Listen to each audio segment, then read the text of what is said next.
চট্টগ্রামের মিরসরাইয়ে মর্মান্তিক সড়ক দুর্ঘটনায় অর্ধশত স্কুল শিক্ষার্থীর মৃত্যু হয়েছে। মানিকগঞ্জের ঘিওরে বালিয়াঝুড়িতে সড়ক দুর্ঘটনায় এটিএন নিউজের প্রধান সম্পাদক ও সিইও সাংবাদিক মিশুক মুনির এবং প্রখ্যাত চলচ্চিত্র নির্মাতা তারেক মাসুদ সহ 5 জন নিহত হয়েছেন। প্রতিদিন মরি, মরতে মরতে বাঁচি, কিন্তু যে কোনো দিন যে কোনো সময় সড়কের এই মৃত্যু ফাঁদ আমাদের প্রাণ কেড়ে নিতে পারে।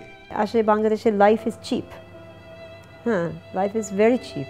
এই পরিসংখ্যান কি আতঙ্কিত হওয়ার জন্য যথেষ্ট নয়? নিত্যদিনের এই আতঙ্কের জন্য দায়ী কে? অদক্ষ ড্রাইভারই দায়ী, এটার তো বলার অপেক্ষা রাখে না। সবচেয়ে বড় কারণ হচ্ছে যে অদক্ষ ড্রাইভার। সমস্ত আক্রোশ মনে হচ্ছে ড্রাইভারের উপরে। দোষ ড্রাইভারদের নাই, আমি এটা বলবো না। কোনো ড্রাইভার তার ঠেকা লাগছে নাকি?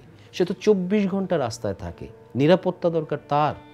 সে কেন অনিরাপদ হতে যাবে? হয় সিস্টেমটার জন্য। আপনার যে পরিমাণ গাড়ি তার 3 ভাগের 1 ভাগ চালক, আপনি যাচাই বাছাই করবেন কোথা থেকে?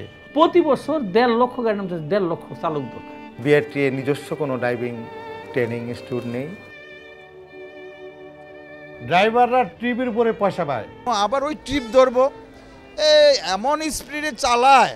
লাইসেন্সটা আমি করছি মিরপুর বিআরটি থেকে, ঠিক আছে, 600 দালালের মাধ্যমে। কোনো গাড়ি সঠিকভাবে দেখে ফিটনেস পাচ্ছে না।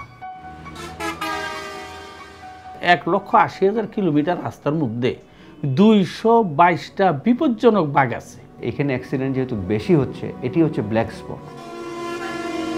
মারা যাচ্ছে তার মধ্যে 58% হচ্ছে পথচারী।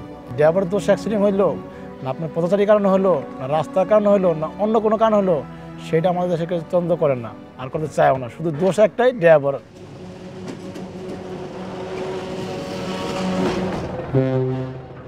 কিন্তু দুর্ভাগ্যজনক হলো সত্য, আমাদের দেশের স্বাধীনতা উত্তর প্রতিটা পরিকল্পনায় কেন জানি, যেহেতু এটা বৈদেশিক সাহায্য নির্ভর ছিল, সেটাও হতে পারে, সব ফোকাস চলে গেছিল সড়ক ব্যবস্থাপনার উপরে। মন্ত্রীরা নিজেরা ব্যবসা করছে ট্রান্সপোর্টের, কি করে তুমি আশা করো এই দেশে নিরাপদ সড়ক? জনগণ কি করবে? জনগণ শুধু জিম্মি হয়ে আছে রাজনৈতিক নেতাদের কাছে, আর কিছু করার নেই তাদের।